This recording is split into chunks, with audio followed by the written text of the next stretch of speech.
নীলফামারীর ডিমলা উপজেলার রাজনীতিতে এখন এক নতুন জোয়ারের নাম জনাব মুস্তাফিজুর রহমান রাজ। তরুণ প্রজন্মের বলিষ্ঠ কণ্ঠস্বর এবং গণঅধিকার পরিষদের ডিমলা উপজেলা শাখার সাধারণ সম্পাদক হিসেবে তিনি সাধারণ মানুষের অধিকার আদায়ে কাজ করে যাচ্ছেন নিরলসভাবে। তৃণমূল থেকে উঠে আসা এই নেতা শুরু থেকেই সাধারণ মানুষের সুখে দুঃখে পাশে দাঁড়িয়েছেন। ডিমলা উপজেলার প্রতিটি ইউনিয়নের মানুষের অধিকার নিশ্চিত করতে এবং দুর্নীতিমুক্ত সমাজ গড়তে তিনি সদা তৎপর।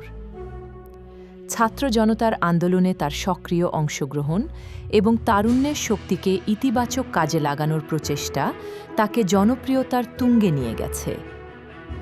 তার নেতৃত্বে ডিমলায় গণঅধিকার পরিষদ আজ একটি শক্তিশালী ও সুসংগঠিত রাজনৈতিক শক্তিতে পরিণত হয়েছে। শুধু রাজনীতি নয়, বিভিন্ন সামাজিক কর্মকাণ্ড এবং দুর্যোগকালীন সময়ে সাধারণ মানুষের পাশে দাঁড়িয়ে তিনি প্রমাণ করেছেন যে পদপদবি নয়, মানুষের ভালোবাসাই তার মূল শক্তি। গণতান্ত্রিক অধিকার পুনরুদ্ধার এবং বৈষম্যহীন বাংলাদেশ গড়ার যে স্বপ্ন গণ অধিকার পরিষদ দেখে, সেই স্বপ্ন বাস্তবায়নে ডিমলার রাজপথে অগ্রণী ভূমিকা পালন করছেন মুস্তাফিজুর রহমান রাজ। সাধারণ মানুষের প্রত্যাশা, তার এই নেতৃত্ব ডিমলার উন্নয়নে আরও বড় ভূমিকা রাখবে।